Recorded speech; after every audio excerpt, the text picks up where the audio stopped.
Hello everyone, it's Leo here again, the computer guy, with another simple iPad tutorial. Now, what we decided to talk about today is Airdrop.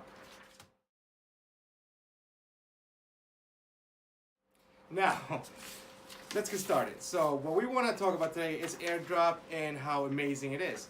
Now, we all know that Apple has this beautiful ecosystem built around all their devices. Now, Airdrop is pretty much a wireless way for me to transfer something from an Apple device to another Apple device, from an iPad to an iPhone, from an iPhone to an iPad, or a Mac computer, a Mac Mini, whatever it may be. If it's an Apple device, I'm sure it accepts airdrops. So I just want to show for my seniors, my students, a simple little guide on how it works and what it looks like. And I want to make an example. So let's say you were taking a picture and you were having some fun with a group, an activity, a family party, whatever the case may be. You pull out your Apple device, probably your iPhone, you pull out an iPhone or an iPad, and as usual, you log in and you open your camera app. Now, with the camera app, you can go ahead and take a picture. So I'm going to do a picture of our well-known loyal assistant Christopher. Like this. Now I have this picture. Now I have a picture of Christopher on my iPad. Now let's say I wanted to share this amazing, beautiful picture with anyone that has an Apple device.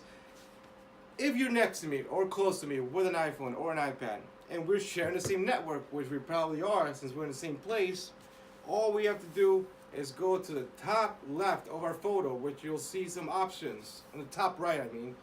And what we look for is a little square box with an arrow facing up.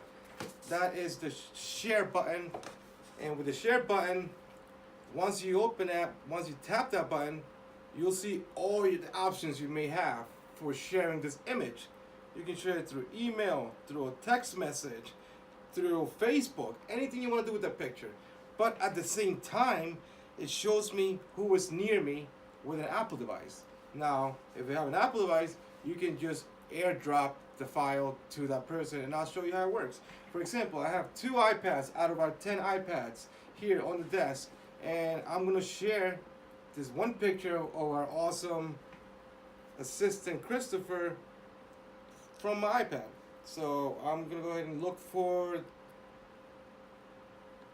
the iPad. I got the first one, and just like that, you'll receive a notice asking you if you would like to accept the image. Now if you said accept, it comes right up, and now you have the image. And if I wanted to do it to the other iPad, I'd choose it from my list, and boom, we have another shared file or photo in this particular moment. We accept it, and now we all have the same picture. So within seconds, we went from me snapping a picture to sharing it with close devices. So that's the beauty of Apple and Apple devices. They work very well along each other. Now, this is it for today. I hope you grab something from my class or my video, and hopefully you'll get to use it in real life. Thank you very much.